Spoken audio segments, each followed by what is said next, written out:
And welcome back to the What the Falk Sunderland preview show. As has been the case for some weeks, Sunderland do head into the weekend with a little other than pride to play for. But after an objectively funny and, morale boosting win at West Brom, we're all looking forward to the visit of Millwall in the weekend for quite a few weeks since we've had that feeling. And I think, Millwall not quite safe yet, but I think they could pretty much secure safety with points this weekend. So we've roped in Alex from ThatMillwallPod to give us a lowdown on the season so far. But first and foremost, mate, same old question. How are you doing? You all right? I'm good, thank you, buddy. Yourself? Yeah, I think I was just saying to you off air, preview shows are getting more and more difficult to do, but we plow on. We plow Absolutely. on.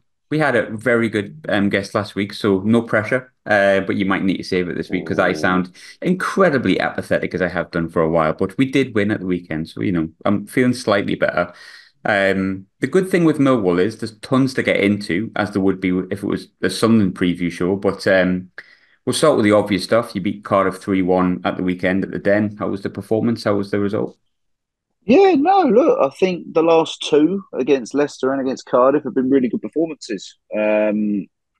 I think against Leicester we played really, really well, and then to back that up with that win over Cardiff was really important. We've not had a great season. Done very well at home since Harris has come back. Has managed to get that bit of unity between the stands and the pitch, um, which has massively helped. It's got us to within touching distance of safety now. I think a point at the weekend should be enough. Could mathematically be enough of all the permutations and everything, because that's what this stage of the season is, isn't it? You look at all the different permutations and everything like that, and you think, right, okay, this permutation can mean this, and this person wins by 6 goals, and what that means, and all that sort of stuff. Um, no, look, so the performance was good. It's got us in a positive mode now. 3 games to go. But yeah, I think we're a bit like Sunderland, where as soon as that safety mark gets hit, I think we'll be ready for the end of the campaign. It's not been the one that many thought it would be for us this year. Wildly different to last year. Talking about permutations, sorry to bring it up, but I mean, last year we were looking at each other's results, where Yeah. this year it's probably, I suppose it is what it is in many ways, but you do have that slight lull of relegation potentially still hanging on for people unaware. You're 6 points clear, 3 games to go. It's incredibly unlikely. You beat Leicester, that's 2 wins and two. So 6 points clear relegation. But I think Millwall fans, a bit like Sunderland fans, because of things that can happen, such as last season, we can often be pessimistic. But how safe do you feel going into the weekend? Um, it feels, look, having got to 50 points, that's often the mark, isn't it, that teams get to acquire safety. At 50 points, you'd be unlucky to go down with 50 points. I think Peterborough hold the record. Funny enough, they went down with 54 points um, one season, which is absolutely astounding to go down with that many. But I don't think anyone's gone down with more than 48 since Blackburn got relegated. Um, I think it was under Tony Mowbray, funny enough, when they got relegated. And I don't think the points total has been as high as that since then. But I look at the goal difference as well, and I think our goal difference gives us an extra point. I'm not sure if Sheffield Wednesday and Huddersfield are going to get to 50 points, or even get over 50 points to be able to draw us back in. So, no, it's looking at the moment, it's looking rosy enough that we'll have an eighth consecutive season in the championship, which would be really, really good.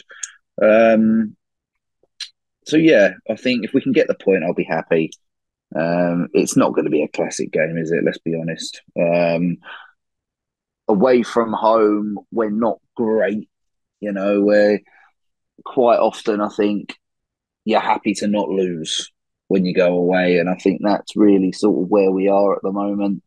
We won't take too many risks, because as soon as that safety mark is reached, then of course you can take a few more risks and play with a bit more freedom. But no, I'm feeling fairly confident that we'll be in the championship next season.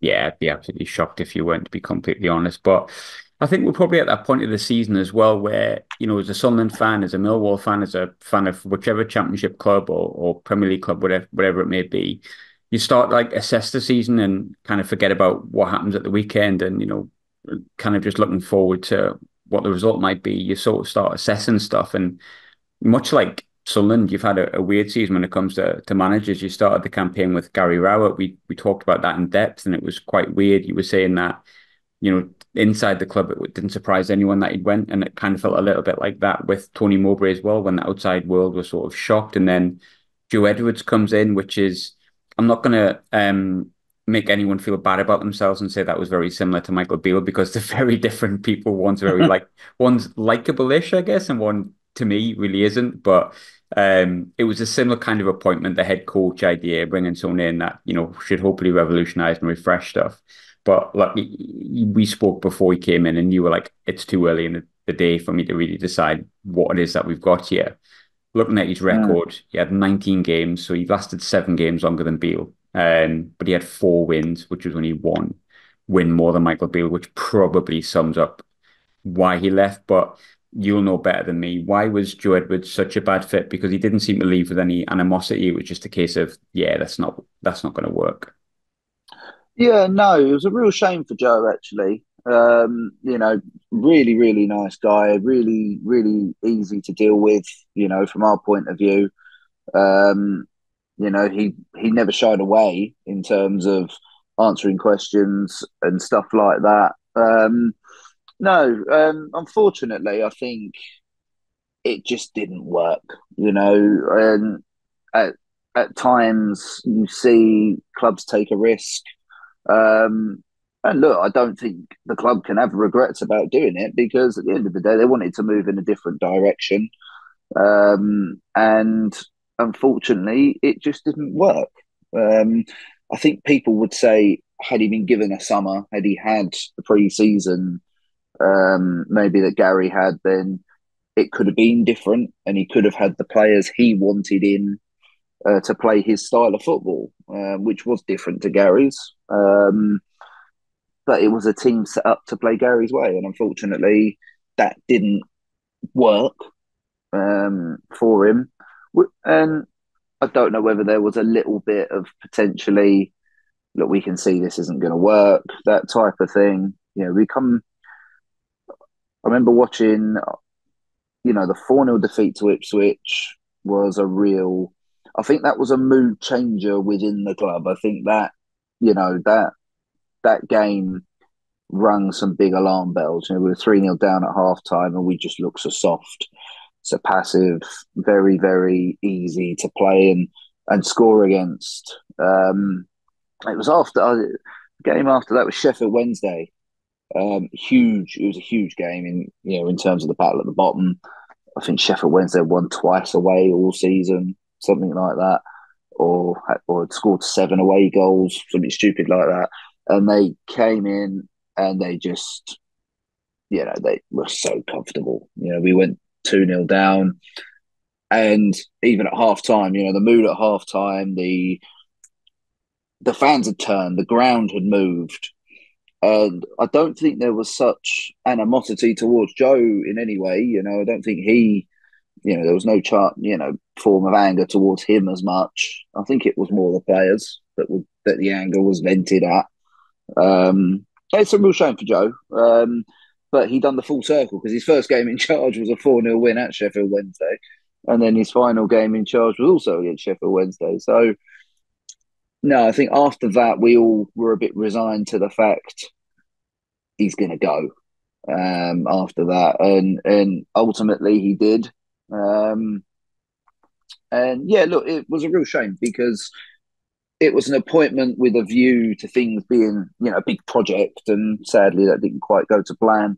Had it been an appointment in the summer, which many thought maybe Gary should have gone the previous summer after the Blackburn defeat, at that point we should have said, right, okay, thank you very much. You've done an amazing job, but it's time now to move on. And that didn't happen. And I think ultimately that was probably where Millwall's season has gone wrong in that fact. I think um, it was evident towards the end that Gary was ready to move on, as he did, and then the big project under Joe probably should have started back in the summer. Who knows? It's so hard to say. But yeah, I think there was a little bit of wanting to play this style, but just not having the players to do it. I think was sort of the thing really that came out of that. And I felt for Joe because you could see what he wanted to do. He had the willingness to do it, and you know, I think he just needed the group or the players he wanted to play that way rather than adopting a team from another manager who played a complete different way. It's interesting the route that Millwall ended up going down, but then at the same time may seem obvious. I think from the Mhm. outside looking in, you could sort of see that this Edwards appointment wasn't working. You can see with the results, 4 in 19 is obviously not good enough, and anything worse than that, if you hadn't had the two wins and the few wins you've had under Neil Harris, you would have been right in it. So you think, who am I going to appoint? Who am I going to bring in? Now, Neil Harris went from, to my knowledge, Millwall to Gillingham. Did all right at Gillingham, not amazing.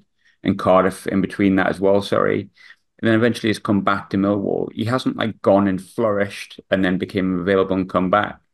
But he's very much a person that's synonymous with Millwall as a player, and he did really well as a manager. But they say never go back.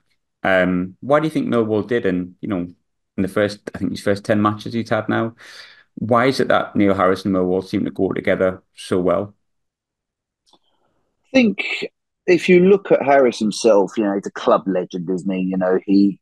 I think what the the club needed was someone to come in and unite.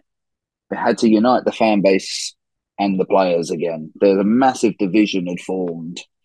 Um, and off, even at half time in that Sheffield Wednesday game, the reaction from the fans towards the players was it was getting toxic. Um, and it needed someone to come in who knew the club, um, and who could come in straight away and sort of, you know, lay down the law type thing and say, this is what's going to happen. This is how we're going to do it. And look, to be fair to Neil Harris, his style of football is no nonsense style of football, isn't it? Really, it's hard to beat. It's make the most of the opportunities you get. I was at that game against Southampton, his first game in charge, and in terms of with the ball, Saints, good God, I think they must have had about 80% possession, but they did nothing with it. This is the thing. What a Neil Harris team will happily do is concede the ball because they'll stay compact. Two banks of four, you'll be very, very compact. You're very hard to break down and very hard to beat. And that's what we've been since he's come in. In terms of why they went there is I think the pool of candidates would have been small that they could have gone to, because at this stage of the season you're needing, it's either that or you're looking at someone like Neil Warnock. Warnock, of course, wasn't available. He was at Aberdeen at the time, but Harris would never. I don't think he'd ever say no to Millwall.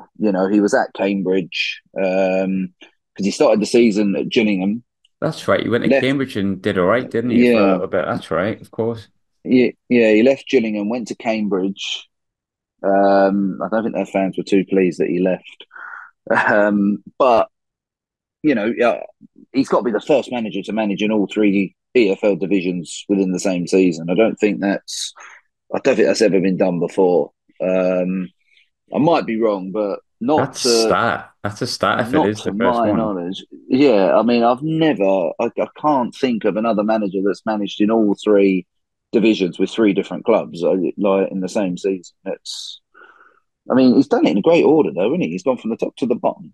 Well, from Yeah. the bottom to the top, sorry, in a short space of time. But no, look, he's come in, he's united the club. He's someone who would get an answer out of the fan base. And he can manage to get the players to work together. He knew a lot of the players as well because a lot of the players he brought to the club.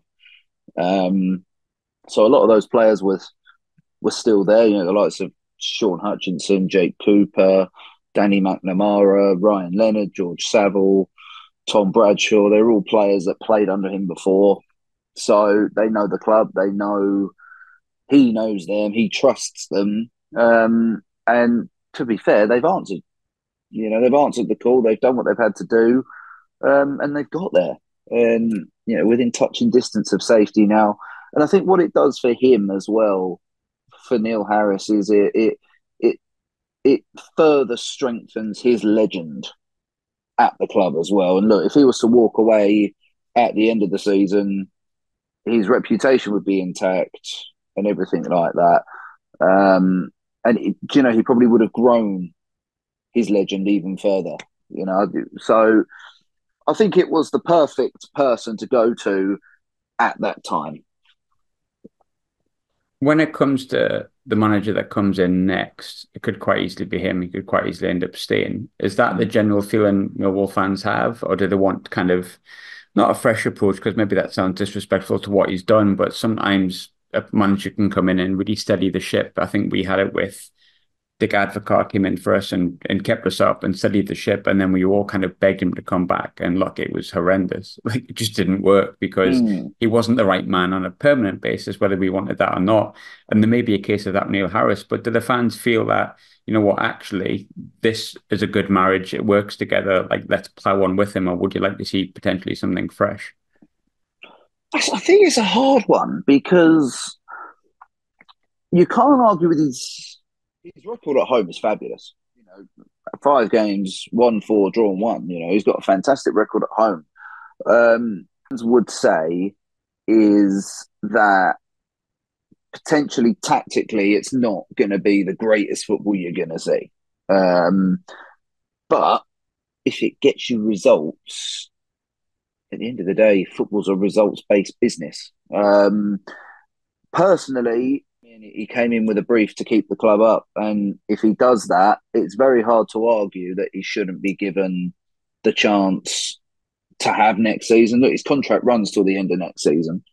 Um, if that's the plan that he goes on and stays till the end of next season, it'd be interesting to know from the club's point of view, I think, and I think maybe there should be some form of communication come the end of the season whether he's going to stay on, which I personally don't think that'd be a bad thing. Look, he's earned the right. Put it this way, he's earned the chance to do that, and if he's given that chance, which I think the club would keep him personally. I think it would be his decision if he didn't stay on. I think it'd be down to him personally because the club were very um, reluctant to see him go first time round. They didn't want him to leave. He decided that himself that it was time for him to leave first time round. I think he would fancy the chance to carry on for at least a year. Look, he's got a year contract to run. I'd personally be interested to see what he does in the transfer window and how he shapes the team going forward. It'd be very, very interesting to see.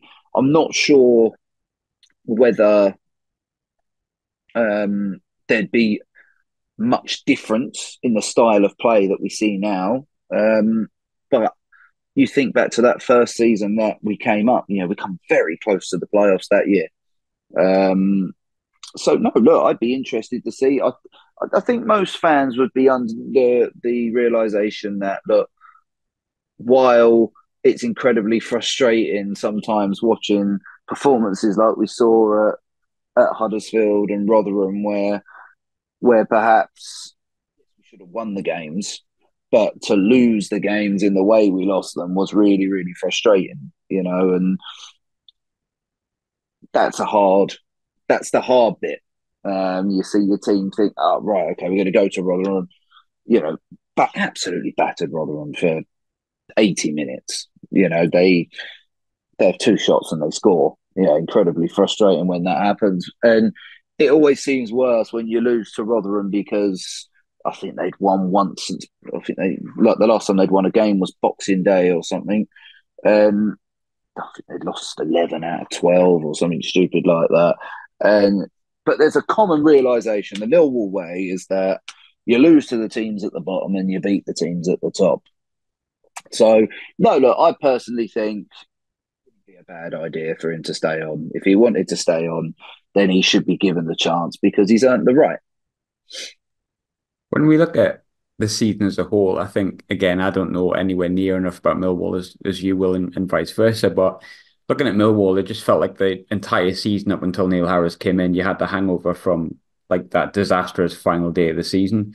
Um, I said before that you can sometimes at this point in the season look back and assess what the season has been. We're not quite at the end yet, so maybe you don't want to assess it just now. I know some people won't want to, but when it gets to the summer, how do you think Millwall fans will look back on the season that has been?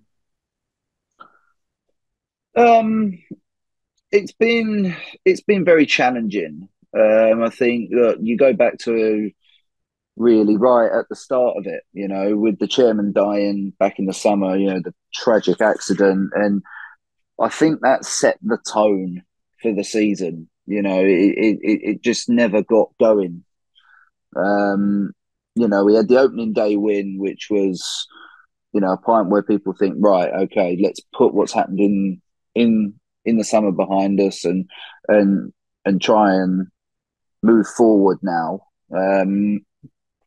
But no, look, obviously it was a big summer for the football club with it changing in terms of John's son took over to lead the club. And obviously he's going to do things a little bit different as every owner is. I think Gary said that when he left. He said, look, the club had changed. Um, he was appointed by John, of course. He wasn't appointed by Jimmy. So that's what made it a little bit different, I suppose, for him. But it sort of felt like with the football club come the summer. It did feel uncertain with what had happened with John and what was going to happen going forward. It's always going to be a slight concern because John had been there for so long. He'd been the stability. He'd been there since I think it's 2007.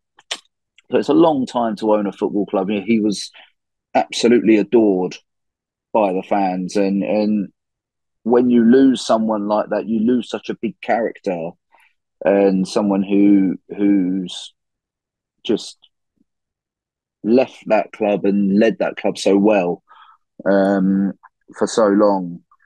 And there was, I think, that disaster, and then the summer was always going to be difficult after that. And I think we didn't start very well. I know we won on the opening day, but then we lost to Bristol City. We got absolutely tanked by not Rotherham, Reading 4-0 in the League Cup. We've had a really poor home record this year as well, which is really unlike Millwall. I think we've lost 10 at home this season alone, or nine. I think it's 9 or 10 at home, which is actually one more or one less than the last two seasons combined. So, we've had a really poor campaign at home. And it's just been one of those that I think anything that could go wrong has gone wrong. But if we end it still in the championship, then we can say, do you know what? Let's put it behind us and let's move on. Let's try and consolidate next season or try and push on. It's hard to know, but I think what fans will say is once the final whistle goes at Swansea in a couple of weeks' time, they'll say we're rather happy about that. Yeah, take it and move on, I think. Um, it's been a really weird season for Sunderland, and it's odd. Like last season, it was a really nice question to ask people of like, what have you made of Sunderland? Because it was all the platitudes and oh, you play so Mm. nicely, and it's all the wonderful things that you want to hear as a fan. And this season, I've got to ask the same question. I'm kind of half dreading it. I'm half interested. I know from the outside looking in what Sunderland can look like when Sunderland do Sunderland, which Mm. has been very much this season from January onwards. From the outside looking in, what have you made of it first and foremost? And I think I wanted to ask that question mainly because you maybe had a better insight than most opposition fans as to maybe why Tony Mowbray went because his final game was against Millwall. Yeah, And I remember coming on the review show with this, and I remember in hindsight, it's a wonderful thing saying, I don't know if he's hit his ceiling. Maybe we need to move on and change him for like a European manager that suits the what the model of the club was. In hindsight, the guy was getting a really good performance out of players that evidently weren't as good as they were showing in terms of league position, I think, and then the appointment of Michael Beale and X, Y, and Z. But you sort of seen maybe why the hierarchy at Sunderland made the decision they did, or the right at the latter end of it, and then did what they did. What have you made of the Sunderland season just as a whole from the outside looking in? And I'm aware, obviously, you won't know all the ins and outs, but just from what you've seen. see, I was quite surprised. I thought they'd kick on, from last season. I know.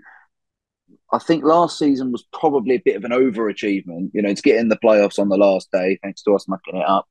Um, you know, we gave them a helping hand.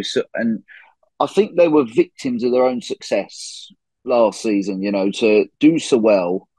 And for Tony Mowbray, I think Tony Mowbray is a very good manager.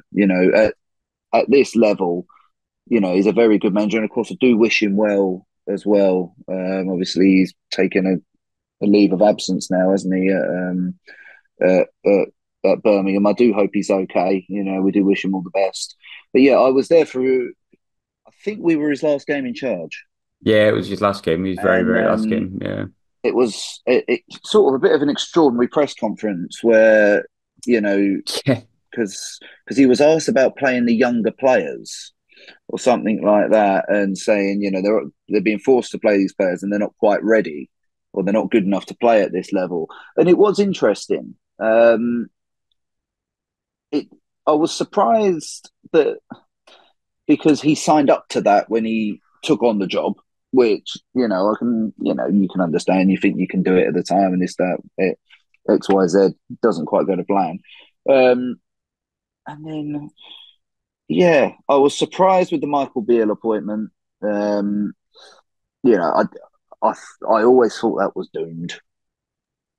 I think you were the Especially first one to message me when that happened. You were like, yeah, what you done there? I was like, I don't know, mate. I yeah. don't I know. was quite surprised when that one came in. It just never worked, did it? The fans never took to him. Yeah, I think his first game was it 3-0 defeat as well at home Yeah, against Coventry. Coventry or someone like that. Yeah. Yeah, that you can't go into Sunderland and lose your first game 3-0 at home. You cannot do that. That's like going into Millwall and losing your first game at home. It just doesn't work. You can't do that. And I don't think they played particularly well against Newcastle either, did they? In the FA Cup game, I forget that game. and I can't remember. It didn't yeah, happen. I mean, it's just, and then of course the whole weird thing about whatever went on in the hospitality areas or something. They put Newcastle colours in and all that sort of stuff. I just thought it was I just think it's another club that has had a very strange season. Some odd decisions in the boardroom um, have just highlighted. I think it's a season where they've gone backwards, if you like. Um, Out of curiosity, when you look at Sunderland, because one thing I feel and a lot of fans feel, does it feel like our going backwards? Does it look from the outside in that it's all self-inflicted? um, that's a difficult question, isn't it? I mean, you're always going to go backwards if you didn't get in the playoffs again. It was always going to be a backward Yeah. step, wasn't it? But I'm not sure. I think it had been interesting had Mowbray stayed on. Yeah. That had been interesting. Had he stayed on for the rest of the season, it had been a lot interesting. But I was very surprised when Beale left that they didn't appoint a permanent manager. That surprised me because at that point, I'm sure I'm right in saying they weren't out of playoff contention. Not at that completely. point. No, no. So I was surprised that they didn't appoint a full time manager. Um, and look, I can understand now. Maybe they've looked and they've worked out who it is they're going to appoint, and if that's the case, great. But it would be a wasted time if they haven't done that. And I think next season will be the when you can answer that question fully, whether it's been a self-inflicted problem or not. Because if they don't get the managerial appointment right, then yeah, it would be a massively self-inflicted problem because they've had so long to choose who they want that manager to be. And obviously, look, the Beale appointment was a disaster, and from that point, I do think. I mean, they went from possibly having Will Still, was it? No, not Will Still. Yeah, yeah, yeah. With full still. Yeah, Yeah, yeah, it was, wasn't it? Possibly from him, and ended up with Michael Beale. It just, there was a massive deflation around the club, wasn't there? And yeah. I do think that was a bit of a self-destruct appointment, um, which I was surprised because it didn't work out for him at Rangers. No. Um, Fair credit, he was doing a decent job at QPR and stuff Mm. like that before he left. But yeah, I just don't know. I think the summer's very key for Sunderland. If they get the appointment right, then there's a possibility to say, look, all right, we took our time, we had a bit of a backstep season, but now we're going to kick on, and that will be next season. Will be when you can answer that question fully. Such a huge if, isn't it? Um, Mm. I can't remember if I got my. No, I didn't get my prediction right last week. I didn't. I actually was wrong in the good sense. I said 0-0, but I'm gonna go 0-0 again. I think it'll be the shittest game of football ever, where we'll just be like happy to just like we've got now to play for. We've, we've Yeah, had four clean sheets, five clean sheets, and six, so it makes sense we wouldn't concede. And you're happy to take the result? A nil yeah, I nil? have to say I'd have gone a ball draw. If I'm gonna guess, I'm gonna guess at a 0-0 as well. Look, I mean, there's not a lot in it. No. We don't need, it's strange to say we don't need to go there and win. So you're not going to take undue risks. So no, I'm probably going to go with you on a 0-0 draw because I don't see much happening. I've got to be honest. It won't be one that I'll be racing to watch on the highlight show. I don't think because yeah, I don't see much happening in it. I've got to be honest. No, I'm in America, so I'm gonna not avoid it completely, but I'm not that sad I'm missing it because it means absolutely diddly squat. But Alex, I will see you next season. I'm pretty certain of that. But thanks for coming on Yeah, as I'm always, mate. hoping so. I'd say so now. I think we've done enough to make sure we're back next season. Yeah, you'll be fine. Thanks for popping on, mate. Appreciate it. No problem, mate.